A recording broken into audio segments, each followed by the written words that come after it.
Hi, everybody. Good morning. Good evening. We're just going to get started in about a couple minutes here, so thank you for your patience.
Good evening, everyone. My name is Michelle Sicard Jimenez, and I am a Colombian American Master's candidate here at Johns Hopkins, board member of the Latin American Studies Club, and policy associate at Council of the Americas, focusing on the rule of law, organized crime, and human rights in the Americas.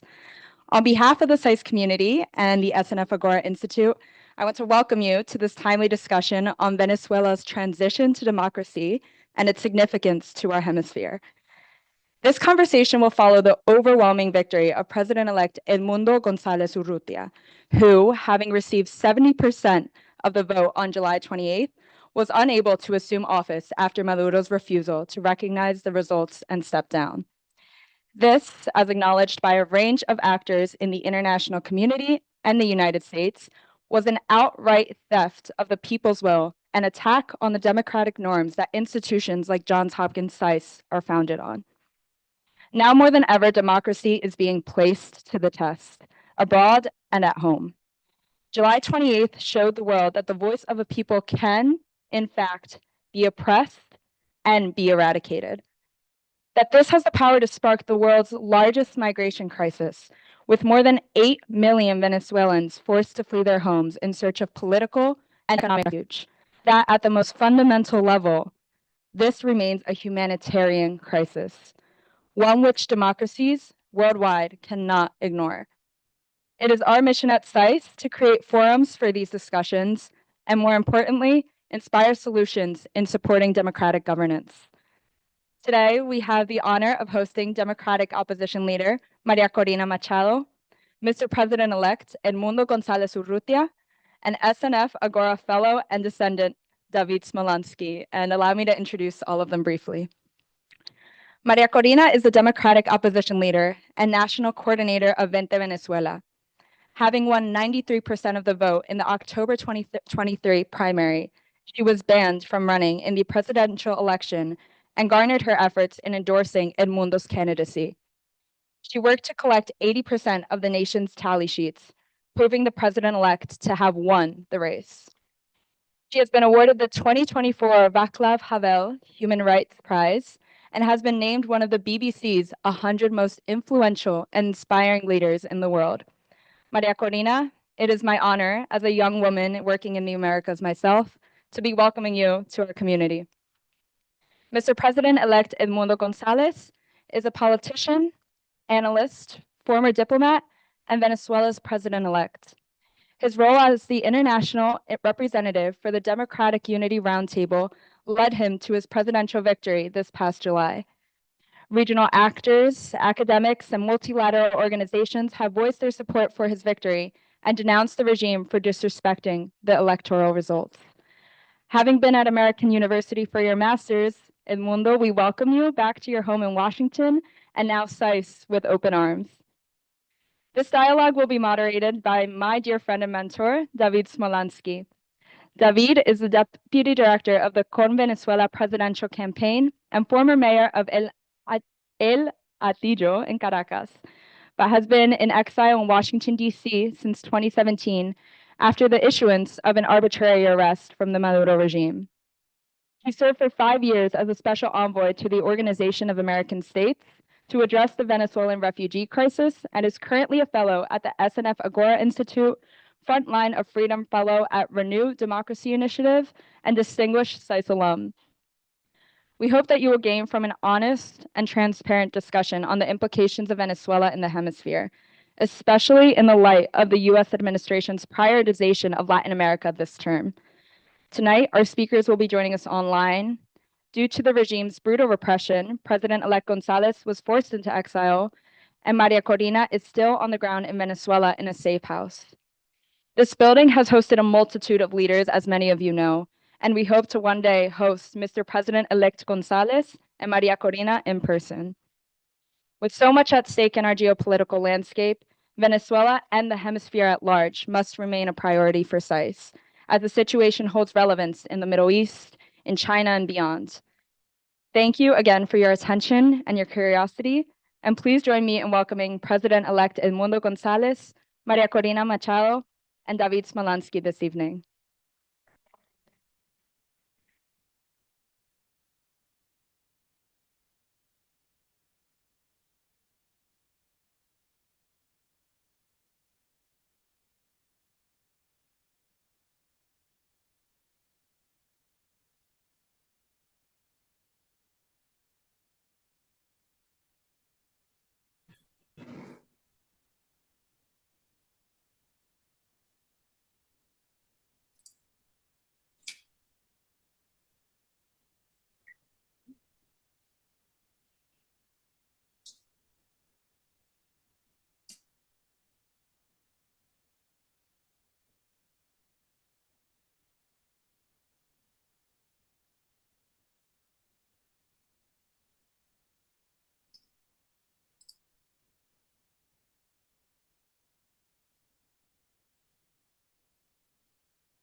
The institution across the region.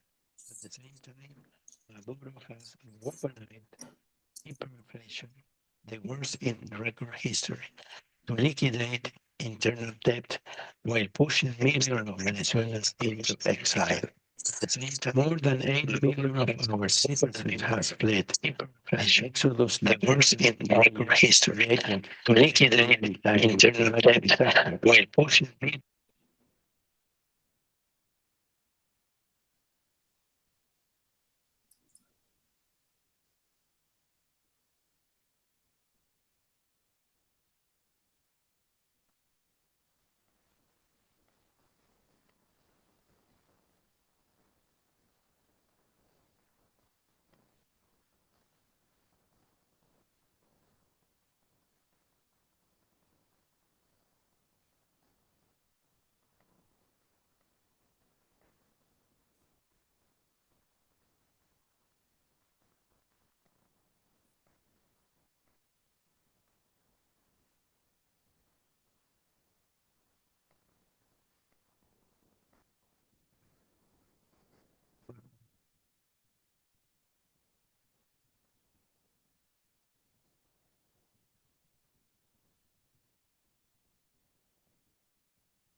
Good evening to the SAIS community, SNF Agora Institute, diplomats, policymakers, and fellows Venezuelans, and also good evening to the SAIS. I have enough voice to do this without mic. If the problems continues. And also, it's good to see familiar faces here with us that were part of the SAIS community, and also I'm happy to be here with our Democratic opposition leader, Maria Corina Machado, who has just joined us live from a safe house in Venezuela.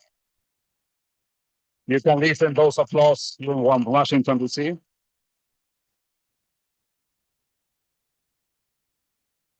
Um, So when I started to be part of the Johns Hopkins community 3 years ago, when I started my MIPP at SAIS, and now as a Agora Institute fellow at the Baltimore campus. One of my goals was to put Venezuela on the radar, to raise awareness on the ongoing human rights violations, the suffering of our people, the rampant criminality, and the massive migration crisis.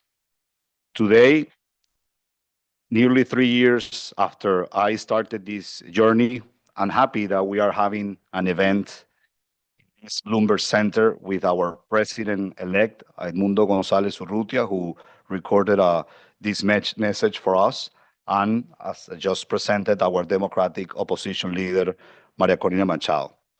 This is a place where presidents, prime ministers, global leaders have spoken, and it is deeply meaningful that today representative of Venezuela's democratic movement stand here as well, and probably not in the conventional way as we are used to see here at SAIS or at Baltimore, because me is in exile, Edmundo Gonzalez Urrutia is also in exile, and Maria Corina Machado is in a safe house. So we have to use some creativity to have this event. But to understand the present, we must acknowledge how much we have achieved in the past 2 years. By 2023, Venezuela was hopeless. The opposition, and it's not a secret, was fragmented and divided. And the best proof for me to this situation that we were living 2 years ago was that 350,000 Venezuelans crossed the Darien Gap only in 2023. On that context, which was very difficult, we decided to do a primary election. And despite the repression and the social control imposed by the regime, 2.6 million Venezuelans went to the polls in October 23, and with a 93% outcome, Maria Corina Machado was elected the presidential candidate. But Venezuelans didn't choose only a candidate. Venezuelans chose a leader. When we were preparing for the July 24 presidential elections to face dictator Nicolás Maduro, the regime disqualified illegally Maria Corina for running. Instead of giving up, the democratic opposition united behind Edmundo Gonzalez, and who was in that moment unknown for the vast majority of the countries. And this decision was made only 100 days before the presidential election. Our campaign faced many obstacles, probably the most difficult from any presidential election in the history of Latin America. No media coverage. More than 120 members of our team were illegally detained. 4.5 million Venezuelans out of the 8 million migrants were illegally banned for voting. But instead of breaking us, these challenges united our nation like never before, Venezuelans outside and Venezuelans inside. President Gonzalez Urrutia went from being unknown to becoming a household name. His campaign relied on creativity and technology to counter the regime's persecution. WhatsApp became our primary tool, not just for spreading information, but also for organizing rallies and monitoring the vote. Maria Corina Machado was banned from flying during the campaign, and she can describe more of that on her presentation. Just imagine here in the US, in a presidential campaign, and someone needs to rally in California and he's in Washington, D.C. So it has to drive from here to California because you are banned for taking a flight. That was the obstacles that Maria Corina faced during the campaign. She was driving for 8 hours, 12 hours, 14 hours, and even she took a fish boat to the Margarita Island to do a rally. But on July 28th, despite the most repressive and unfair elections conditions that we have ever seen, 7 million Venezuelans courageously went to the polls and elected Edmundo Gonzalez with 70% of the vote. The 4 million vote margin over Nicolás Maduro was the largest gap in Venezuelan presidential election history. To manipulate the vote, I have to say that Maduro's face appeared 15 times on the ballot to confuse voters and obscure Gonzalez's name, but it did not work. And we say we won, and this is not just rhetorical. The most powerful act of resistance came after the vote when 1 million citizens were organized as poll watchers, volunteers, and mobilizers. We secured 85% of the voting tallies, proving Edmundo Gonzalez was elected president. Using a digital strategy that caught the regime by surprise, we uploaded these tallies to a public website, accessible to anyone in this room and anywhere. This unprecedented civil movement has led governments, parliaments, electoral experts, and academics to recognize these results. And just let me do something. These are probably our second document of independence for us. These are original voting tallies that were gathered, were collected by that million people that we organized. Thousands of them right now are political prisoners, were forced to flee the country, and we brought a small portion of this that you can see live that has become so powerful that many governments have recognized Edmundo Gonzalez as president. On that regard, I want to take this opportunity to announce that the SNF Agora Institute, where I am a fellow, will publish the technical electoral report of the July 28th election. This will serve as an essential reference for understanding how civic movement can challenge authoritarianism and fight for democracy. That report will be published during the next month, and it will be a reference for any faculty or any student or anyone that want to know more about that effort that we did. But the fight has continued until today. Nicolás Maduro and Diosdado Cabello were the first to know they lost on July 28th election. Their only response has been a brutal repression. According to the United Nations fact-finding mission, the level of persecution since the elections has reached unprecedented levels. And according to Inter-American Commission of Human Rights, Venezuela is under a state of terrorism, which is something that has not been stated by the Inter-American Commission of Human Rights since the dictatorship of the Southern Corn during the 1970s. Since July 28th, more than 2,000 people have been illegally detained, including hundreds of women and minors. At least 30 people have been killed by security forces. 4 have been killed under custody on the jails. Women have been sexually abused, and minors have been brutally tortured, physically and psychologically. The persecution has forced President González Urrutia into exile and has confined Maria Corina Machado to a safe house. To understand the depth of Venezuela's crisis, we must examine the role of external actors sustaining the regime. Cuban intelligence agents have become whistleblowers in communities where they have facilitated information to intelligence and counterintelligence agencies to illegally detain volunteers on July 28th election. The same United Nations fact-finding mission has said that the Cuban agents participate and advise on tortures in Venezuela. At the same time, China has provided technology for censorship and social control, including internet restrictions, 47, which some of them we have known that have ended in non-state armed groups and terrorist groups such as ELN. The regime's survival is not based on legitimacy or popular support. Instead, it relies on foreign allies, authoritarian allies, military control, and criminal networks, making Venezuela a hub for transnational crime that threatens not only Latin America, but also U.S. national security. But what doesn't the regime have? The regime doesn't have the people. The regime doesn't have the leaders. The regime doesn't have the trust. The regime doesn't have the credibility. The regime doesn't have the sacrifice, courage, and the unbreakable conviction of millions who are fighting for democracy. The regime doesn't have the honest and good public servants that are ready to be part of the transition and be part of the rebuilding of the country. I had to flee Venezuela 8 years ago in 2017. That's when I arrived to Washington, D.C. I was a mayor, as it was said, of El Latillo in Caracas. I was ready to get reelected after we had a 74% of approval because we were able to decrease crime, tackle corruption, and be part of many of the nonviolent protests challenging Maduro and Diosdado.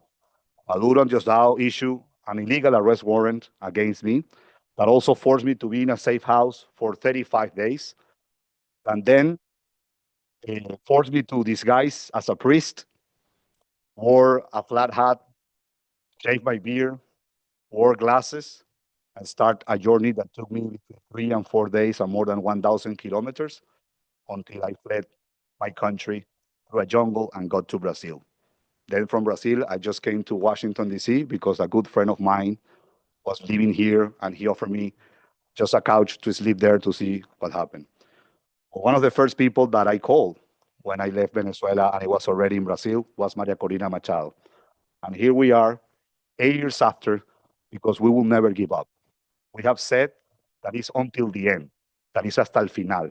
And we will not surrender until we achieve transition to democracy, until we have Venezuela with plenty of liberties, and when we have a nation that you all and many others can visit and can enjoy. So with that, I end my words and I present my not only my good colleague on this fight, but especially a good friend, Maria Corina Machado. Thank you.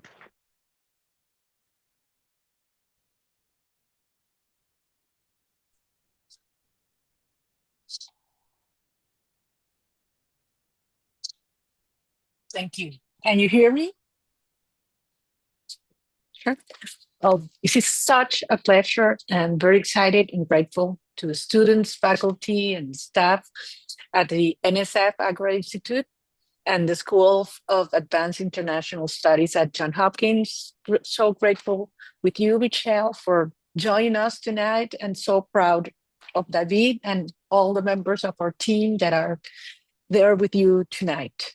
We've certainly come a long way, a very long way. We Venezuelans here at home and abroad should be very proud of what we have achieved in this long, exciting journey that has already changed our country for good and that has brought a nation together. But certainly it's not over yet. And we realize that we are facing probably, or certainly, the most difficult and dangerous part of this very long struggle to free our country. We are now at a break point. I have no doubt about it. And these are the moments that really change history. And you are watching how its history being written. I wanted tonight to share so many things with you, but I would like to address at least 3 points. First, why this is so remarkable in the terms that David is mentioned. Secondly, why we believe we can make this happen. We can defeat the regime. Why we believe they are weaker than ever before. And third, why Americans should care. I would say why all Latin Americans and people in our continent and our hemisphere should care. What this means for you, what we're doing. So I'll go very fast through those 3 issues, and I'd love to share, questions and exchange views with you tonight. Well, first of all, this is so remarkable because we are not facing a conventional dictatorship, a hierarchical one. No, we are facing a criminal structure. Venezuela has been hijacked by a band of drug kingpins that have established strong and mutual relations, benefit relations with all kinds of skilled forces from around the world, and that have turned our country into very dangerous territory, and that has forced intentionally over a quarter of our population to flee. It was by design because it meant weakening society, dividing families, and also using migration as a way to destabilize the region. So how can a society mobilize and organize to overcome the most corrupt system, electoral system, with the totally unfair conditions that we've mentioned, some of them, that everybody thought was simply impossible to defeat. We have had over 30 elections in the last 25 years. They all have some degree of fraud, and most were absolute scam elections. And this was the most important for the regime because they knew they were a minority. But they never imagined that we could do what we did. And I know it's so impressive, and I get very excited when we hear what we did in terms of technology, organization, having over 1 million people with specific tasks working in coordination that day. But I have to tell you that beyond that and before that, we united a country. We reached communities that people told me, a presidential candidate that last time that came, it was in the 70s or in the 60s.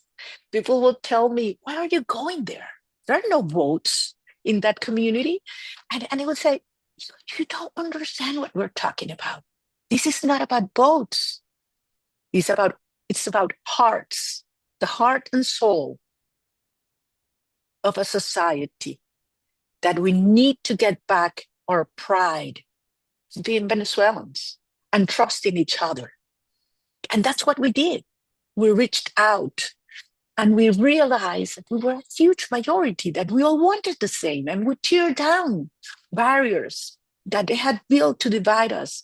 And it was very impressive to me in our rallies. I used to give the mic to the people. And that's, believe me, dangerous in politics because you don't know what people might say. And it was surprising that most of the people that were more, passionate and enthusiastic were people that were Chavistas until days, hours ago. And they were crying or praying and hugging each other. So it was very profound. And that's why I want to tell you, this has no way back. I mean, we have not got Maduro out of power yet, but we defeated the system. We defeated it in the hearts, in the souls of our people, in the streets and in the polls. So then I get to why we think we are facing a huge opportunity to get Maduro out of power, and why we are convinced he's weaker than ever. First of all, because now there's proof. It's not 70-30 what Venezuela is feeling. If we had had minimum competitive conditions, it would have turned out 90-10 or more. And from July 28th to nowadays, today, Maduro has not gained one support of one Venezuelan. On the contrary, they have to use violence and brutal repression because they know that without repression, they would fall immediately. And the fact is that this proportion is also true in our military force, in our police corps, in public employers. Everybody feels the same. And actually, the military are the sector of our population that I believe is the worst treated, the most repressed. There are thousands of military that are being persecuted, hundreds that are disappeared, many are tortured, because the regime knows that in every single polling station where the militaries vote, we won by a landslide. And we wouldn't have been able to collect the tally sheets if it wasn't for the cooperation we received from all the military displayed all around the country. They saw it with their own eyes. They know the truth. But at the same time, Maduro, and we've worked very hard in these last 6 months since the election, the world has finally understand what the regime is. David has mentioned his international, the Inter-American Commission, the fact-finding mission, NGOs, the United Nations. Everybody now they have committed crimes against humanity, and this is a criminal structure that should not be addressed as a political actor, but as a criminal organization. And finally, I had to say that internally, even though it's not always public, a criminal structure, when runs out of resources, out of money, then you would see clashes and fractures. And that's something that it's already happening within the system. So that doesn't mean they're not dangerous. They are more dangerous than ever because they realize that they are weak and that we are stronger. So finally, I would like to close addressing the issue why people in the Americas should care. What's in it for you?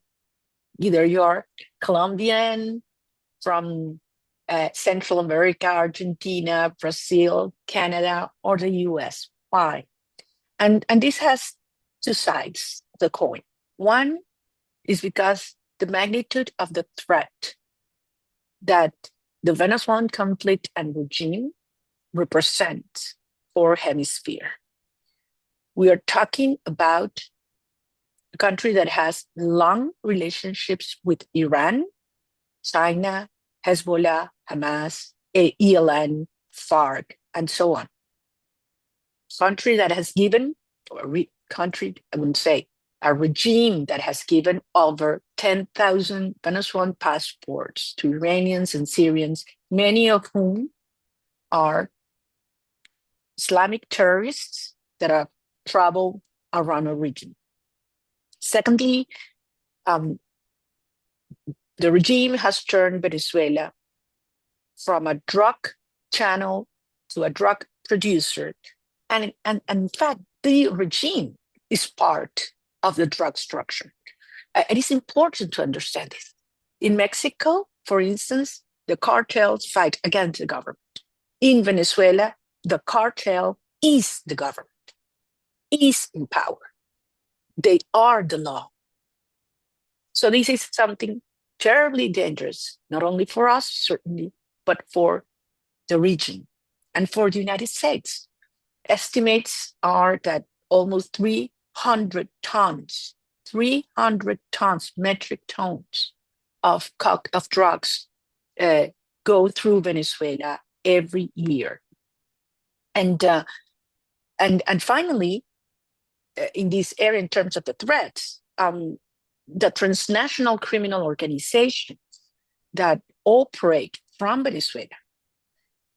One is very famous in the United States and other countries, El Tren de Aragua, because they have operations already in 7 countries in a region.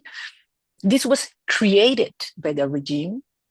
It's sponsored by the regime. It's directed by the regime.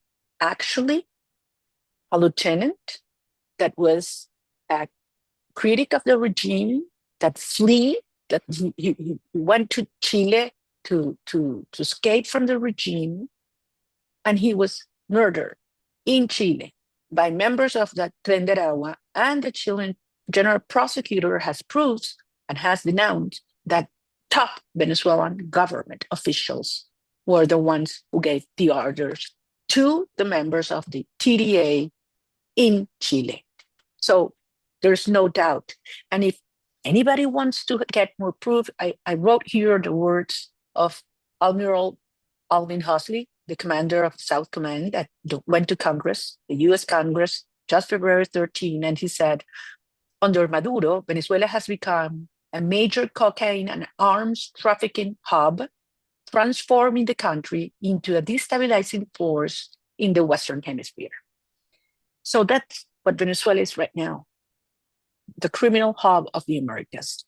But the other side is the upside, what we can turn and will turn Venezuela into as soon as we get into power.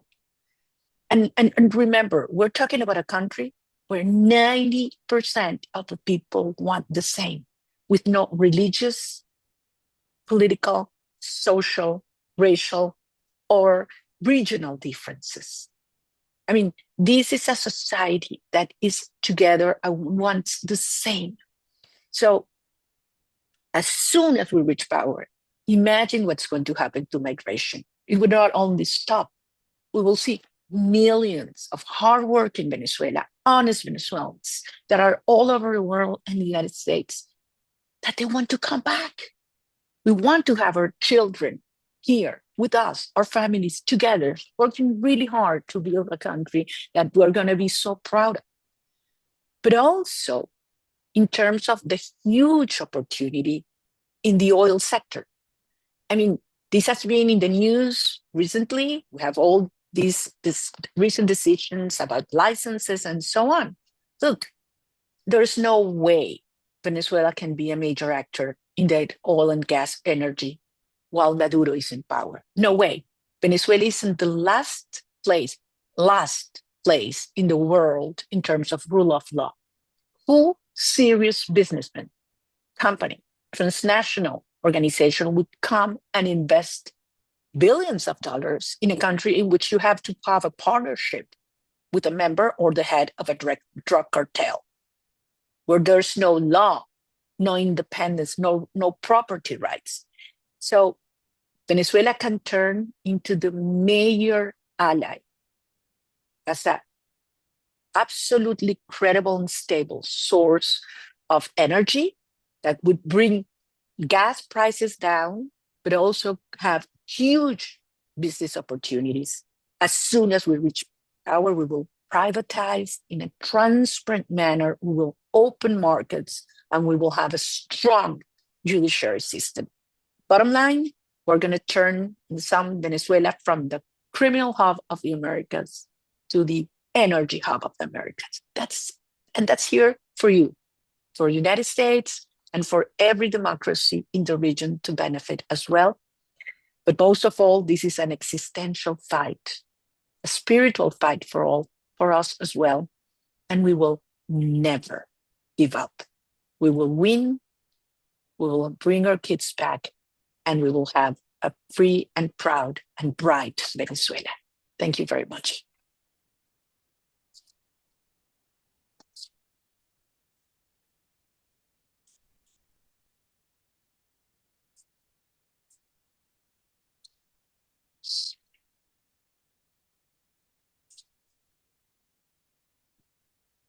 Michelle and I have a few questions before going to the Q&A with the audience. And as you have described, what we are facing in Venezuela, which is not a conventional dictatorship, but we are facing a cartel that is running the country, Cartel de los Soles, el Sons cartel. And actually, Maduro and Cabello are indicted in this country by the New York court and having a reward of $25 million, which is only compared to Osama bin Laden. What would you think the international community could do on this context to keep supporting our democratic cause that has been peaceful, has been nonviolent, but very brave, and we have shown that we won, and 90%, as you said, if we had free and fair elections, we had not been 70-30, had been 90-10. So what do you think the international community should do or must do on this context to contribute for a democratic transition in Venezuela? This is super important, David, and they should act now. And I want to be very clear: we do not need boots on the ground. This is not about getting military from abroad here. That's not how it works with a criminal structure. I mean, we're dealing with a criminal organization. How do you weaken those structures? Through their flows of money, their resources. Once you cut them, then they really get weakened, and then you change the incentives. And then, in our case, you would reduce significantly the resources that are being used for repression, for propaganda, and for corruption. Nothing, this money does not go to schools or hospitals. We all know that a teacher in Venezuela today earns $1 a day. $1. Pensions in Venezuela are $3 a month. So we need to cut the flows of money.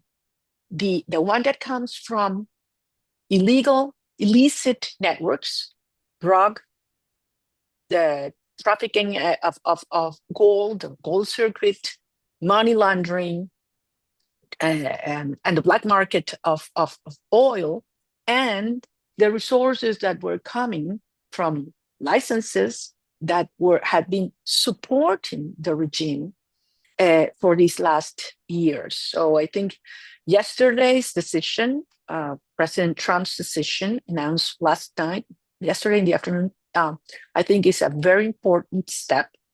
But there are new steps that should be taken. And as important as these is to let the repressive structure to understand that they will be held accountable. We need to increase dramatically and fast the cost of repression.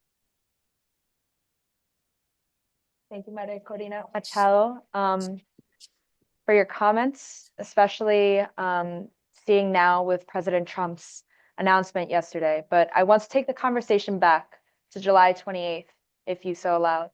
You and Edmundo Gonzalez were on the ground. You saw what you saw on the election day.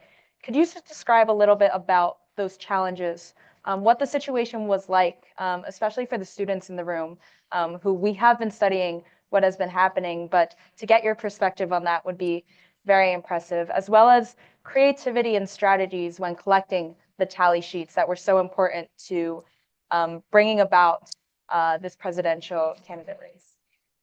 Look, Michelle, we're so excited and grateful that John Hopkins is going to publish our report, and I know that it will turn into a huge case study, because a lot of people told us it is impossible to win an election without media and media coverage.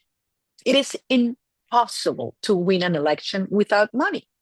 It is impossible to win an election without a paid structure. It is impossible to win an election if you cannot move around the country. It is impossible to win an election if you have all your campaign team either in prison or under asylum. And we made it happen.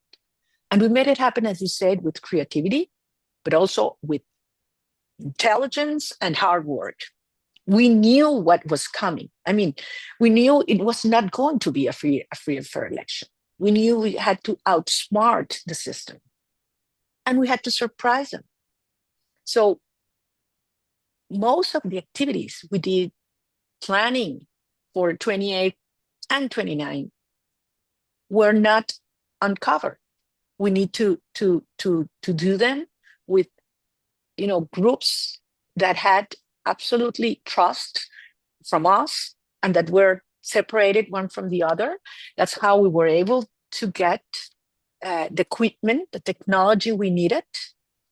We brought a lot of equipment into Venezuela. And can you hear me? Yes, perfectly. Okay.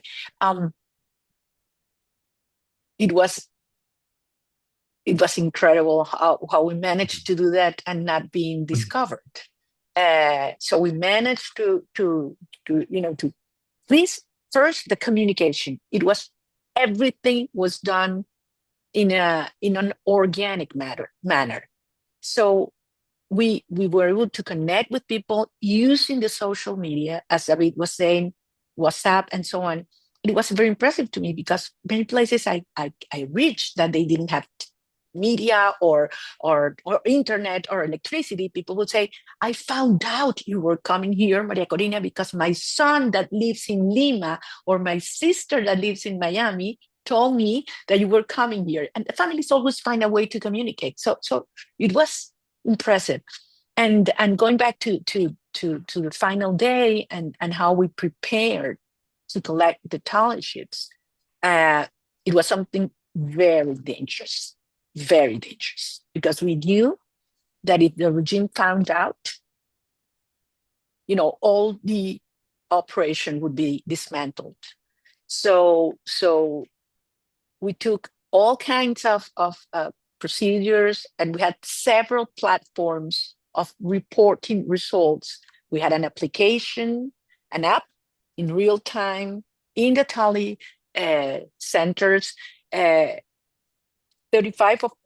of them did not have access to the internet, so we had to report using SMS, and that went to another platform that integrated with the results we had with the scanned version of the tally sheets. And when we passed that threshold, that we knew that we had enough tally sheets and enough votes already counted for Edmundo, that even if Maduro got 100% of what's left, when we passed that threshold, I realized I said, we did it. We did it. And it also felt like a miracle, believe me, because we had so many conditions and obstacles again. So I'm very proud of the Venezuelan people. And I think we have set a new standard to defend the right of the people under tyranny. But Corina, on the human aspect, because all the challenges, not only that you're facing, we are living in a world that is very common to have Zoom meetings and Zoom conferences. So this is not the type of Zoom conferences that we want to, because you are in hiding in a safe house, and you have been under that condition for months because the regime is looking after you. So obviously you will not provide details, but I think for many here will be important to hear from you as a leader that you have gone beyond Venezuela, what is to be under that condition, and also if you can describe the situation of the members of our team, very close to you, very close to me, that are in the Argentine embassy, which is on the responsibility of the Brazilian government that has been there for a year, and they are under a very extreme conditions as we speak. Well, it's very hard to describe, David and Michelle, and friends, what this has turned to us.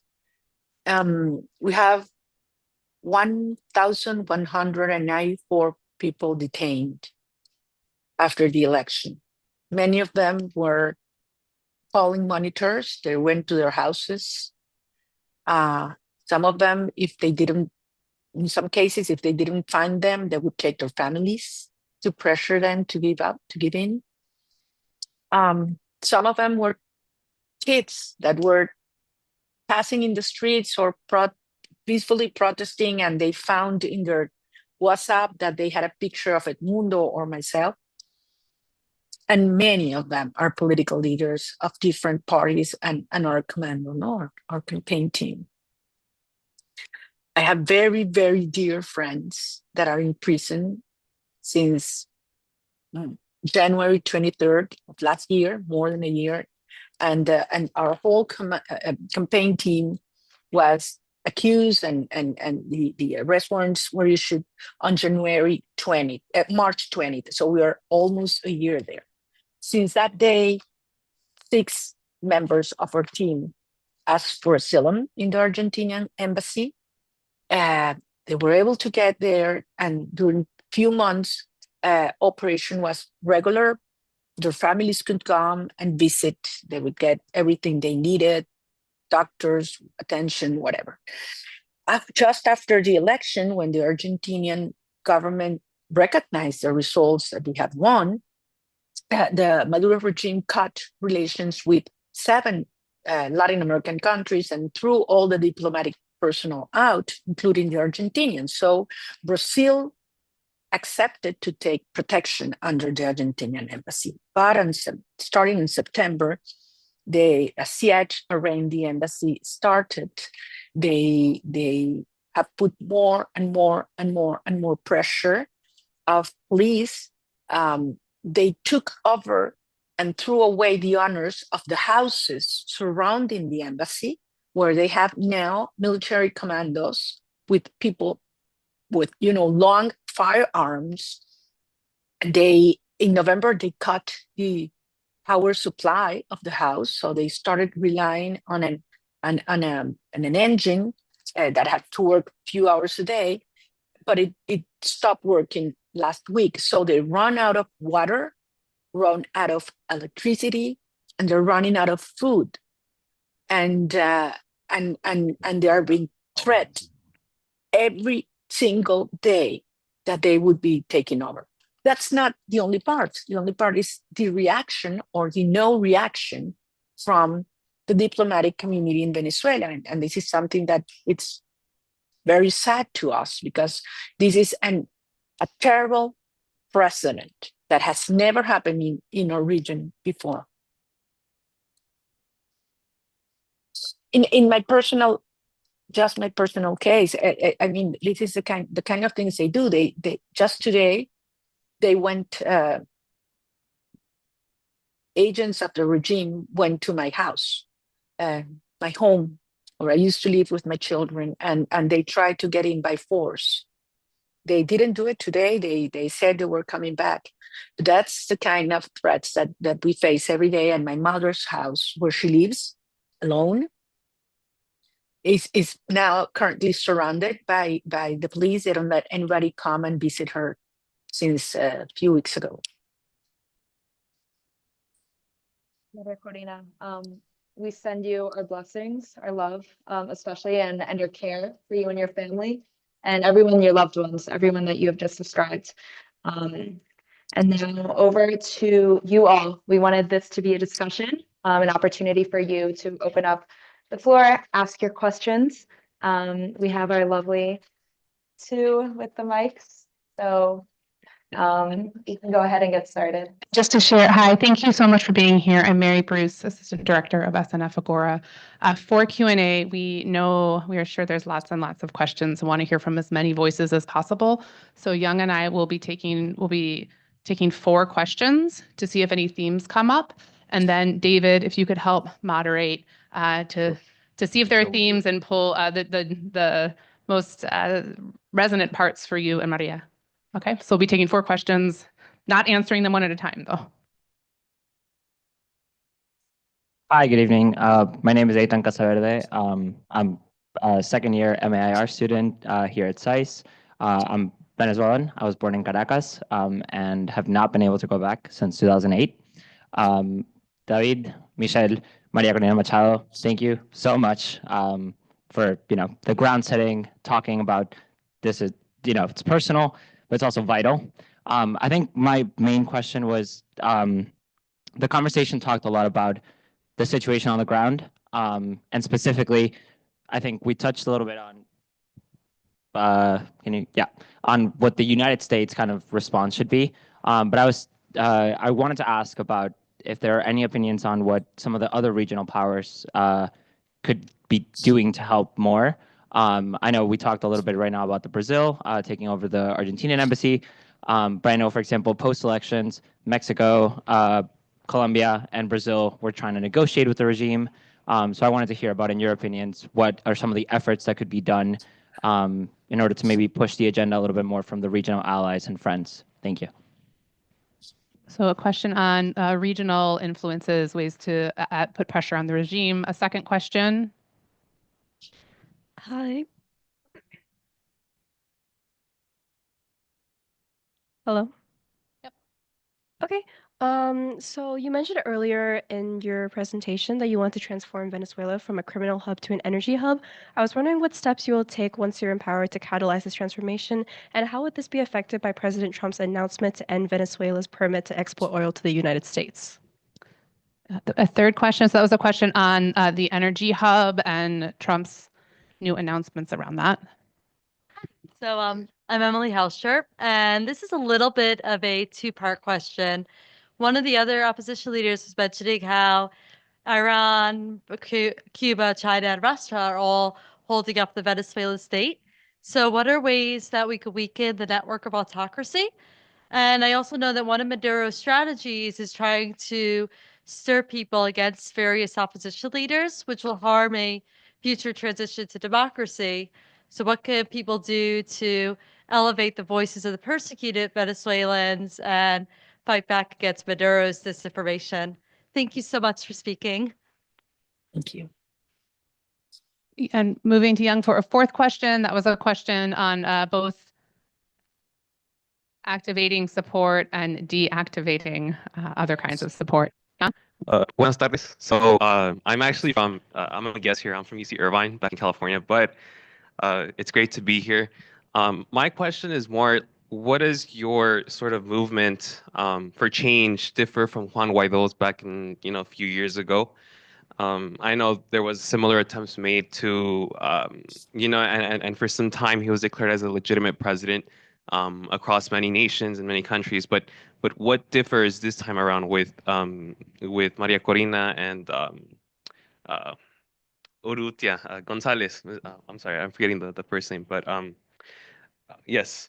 And what differs from that, and sort of what like vision do you have for the democracy? Like once you're like, referring back to my, my colleague's point, sort of what sort of democratic model do you look for, like for past or present, to kind of like as a vision for Venezuela in the future? And thank you. And then turning it back over, David, to help moderate between you and Maria, a Sure. question around what makes this different and who else are you looking to? Oh, go ahead, Maria Corina. Should we divide the questions? I'll start with the first one and then you go and then I go back. Okay. Well, I think it's Ayrton, his name, from Venezuela. I think this is a very important question. I mean, Latin America has to be and can be very useful and should be very active.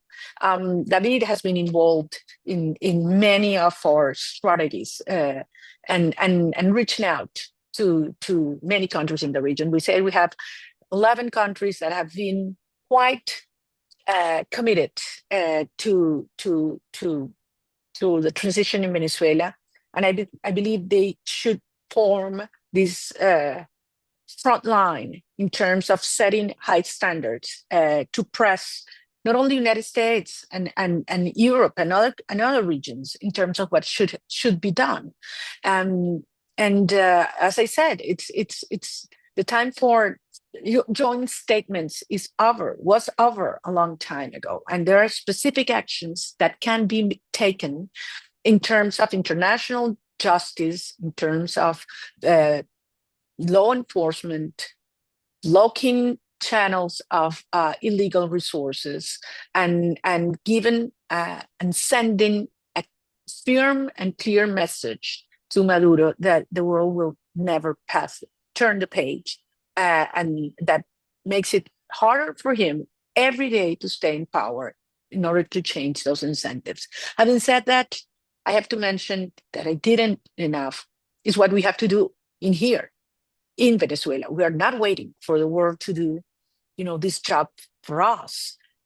We have a huge structure. We have 90% of the country that wants change, and we are readapting what used to be structures for an electoral process for structures that now have to make sure a regime decides or finally steps aside. And this is a new phase that we are working into under huge persecution, but people are doing their job, even if it's not being seen. I'll jump to the final question.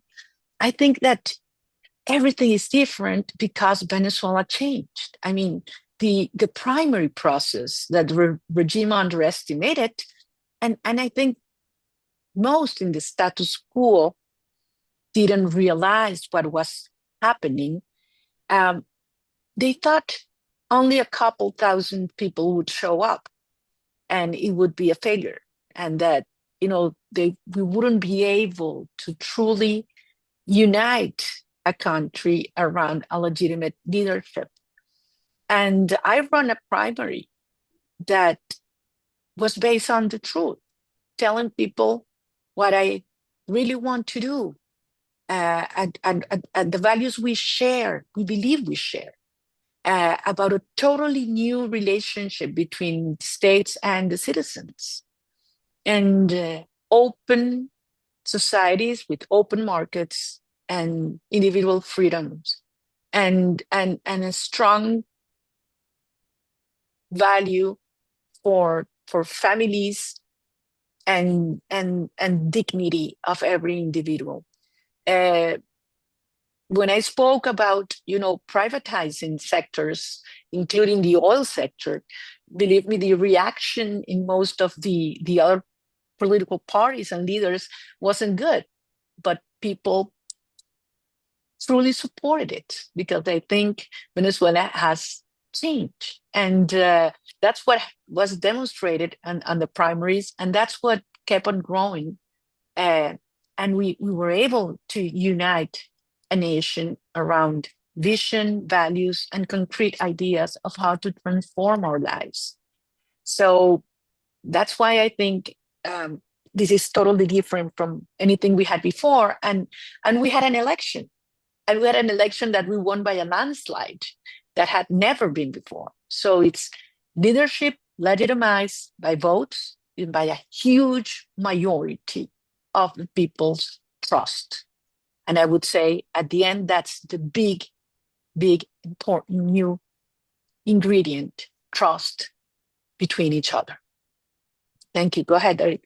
Yes. Well, just to add, if I may, on the global partners, I think a regional or a global mechanism of support to tackle illicit economic activities coming from Venezuela is needed. Some people still believe that the main source of finance to the regime is oil, and it is not. It is drugs, it is illegal mining, it is smuggling, especially of fuel, it is human trafficking.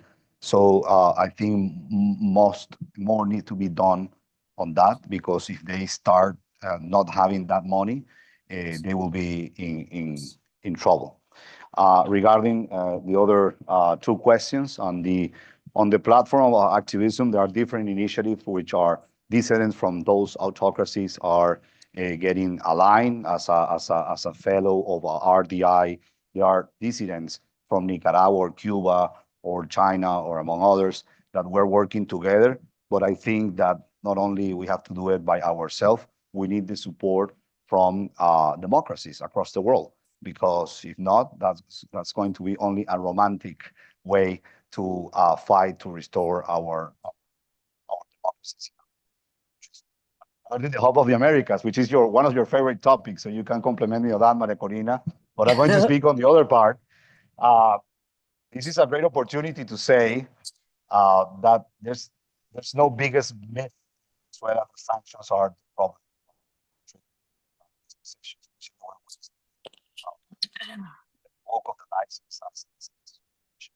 I have to say that when this century started, Venezuela was producing 3.2 million oil barrels a day. There was a plan to get to 6 million oil barrels a day. When for the first time economic sanctions were imposed in 2019, Venezuela was already producing 1 million oil barrels a day. Country was already in shatters. Almost 5 million people had fled.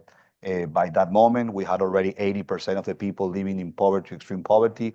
We already had 9.3 million people not eating 3 times a day, which still is the largest population on that situation in the Western Hemisphere and the 4th largest in the world. And we need to understand that we're facing probably the biggest kleptocracy system in modern times across the globe. And if it's not the biggest, one of the biggest. So it might have been something that has affected other nations, but it's not our case. And sanctions were released a year and a half ago. And the regime has not been able to produce even 1 million oil barrels a day because the oil industry is destroyed.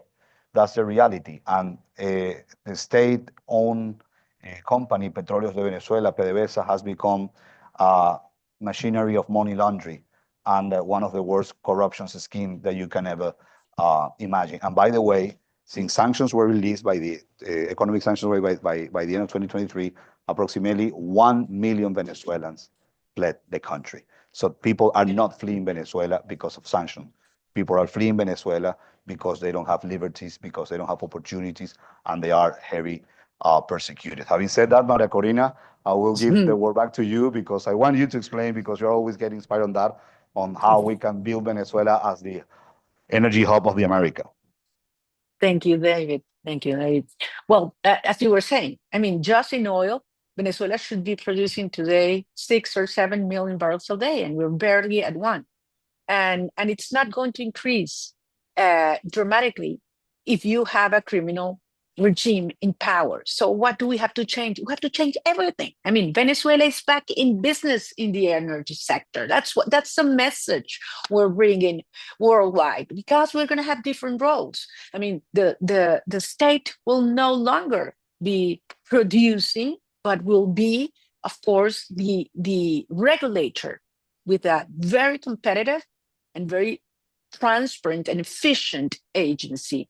And we will open markets to the private sector, local, international, small, medium, large. I mean, everybody has the opportunity to invest in a country that has not only the biggest oil reserves in the world, but one of the most competitive cost structure in the world. Secondly, the size of the business. I mean, right now, when you see people excited because they are doing some business with Maduro, we're talking about crumbs. I mean, these are businesses that run into the millions. We are talking about trillions that can be produced in Venezuela in terms of financial income. I mean, this is huge, that what can be done, not only in oil and gas, I have to say, also in renewable energies, which Venezuela is super competitive. Third, the matter of rules of law. We know we have a huge moral risk for what the regime has done to companies that invested in Venezuela. They were robbed, expropriated, confiscated. And we believe we need to have a strong international jurisdiction that gives, support and trust to these investors.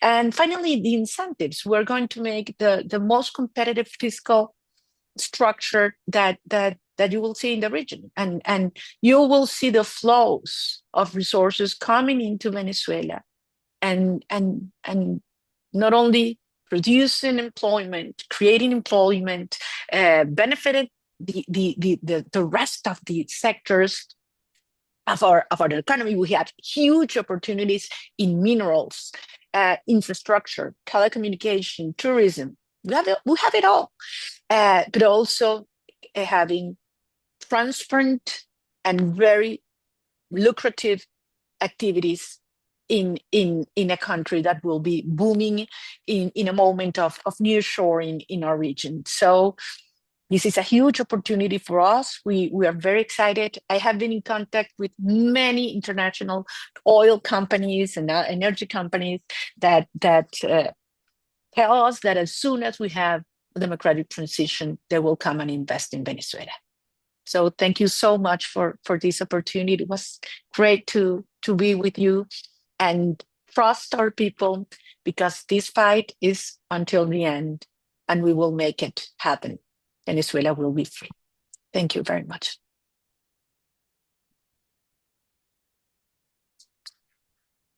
Thank you.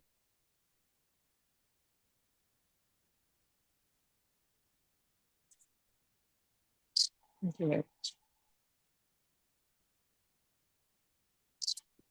Thank you. I don't know if you can see the audience here, but we are giving you a standing ovation. Thank you. And we are all so grateful for your time and your work and your energy. It's incredibly inspiring. We have just a minute or two left together. So as we move to close, a final question for Maria and David.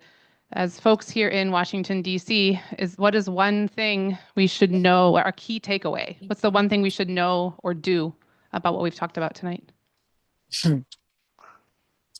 Easy one, right? Well, I think I'm going to start this. I'm on my experience on when I have been invited to other universities, or I have been able to speak here at SAI. People sharing experiences coming from the ground. I think it's so powerful to listen, like we have heard Maria Corina Machado speaking live from a safe house on what not only she but our team and many others have gone through, and this is very important to have the discussion. Second, never ever take democracy for granted. Never take liberties, freedom, for rule of law for granted. Venezuela was a reference during the second half of the 20th century for a stable democracy, for a prosperous economy. And since 1999, or when in 1999 this nightmare started, democracy was used to destroy democracy. So never take that for granted. Also, it's important to always respect, be tolerant, not simplify sometimes comparisons. Say, oh, this country is getting like Venezuela. No, because you have already heard all our strategy that we have gone through, and that when you are so sometimes it's difficult to put in words, but this is a purpose of life for Maria Corina and I, among others. This is a purpose of life. We want to have a free nation. We want to have a nation of plenty of opportunities. We want to have our nation to be prosperous. We want to have many Venezuelans who have fled to go back, to be part of the rebuilding, and more importantly, to be again with our families. That's what we want. And then como decimos, how we say in Spanish, or the sky is the limit. El cielo es el límite. So thank you so much, Maria Corina. Thank you, David. You were great. Thank you all. I just have to say, speak out and loud. Stick to the truth. Trust in your own forces. And believe me, they have told us it was impossible to do everything we've done. And look where we are right now. So we are the kind of people that make the impossible possible. And we're making history together, and we need you. We need you now. So thank you so much. Bye-bye. Thank you. Okay. Well done.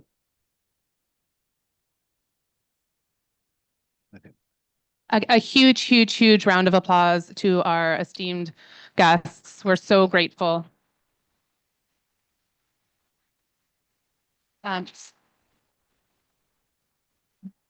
Both sobering and inspiring, and a final call to listen, learn, take risks, don't take it for granted, be in community and speak out loud. Again, I'm Mary Bruce with SNF Agora. I want to thank the speakers, our esteemed moderator, all of you. Time is a precious resource. Thank you for being in this Agora with us. To the whole team that made it possible, and all the teams behind the scenes, and most importantly, to the countless individuals who have worked and continue to work and will work to build healthy global democracies everywhere. Holding them in my heart. And just a quick plug that SNF Agora and the Hopkins Bloomberg Center has lots of upcoming events. There's one in about a month on March 25th on the role of the President Trump on global democracy, including an attorney from USAID and a scholar from Johns Hopkins. So we will be sending also an event survey. We really take your ideas seriously. So if you have suggestions like having David and Maria to come back, let us know and we'll do everything we can. So thank you to the Bloomberg Center and the whole community here. Have a lovely and safe evening. Thank you. Michelle.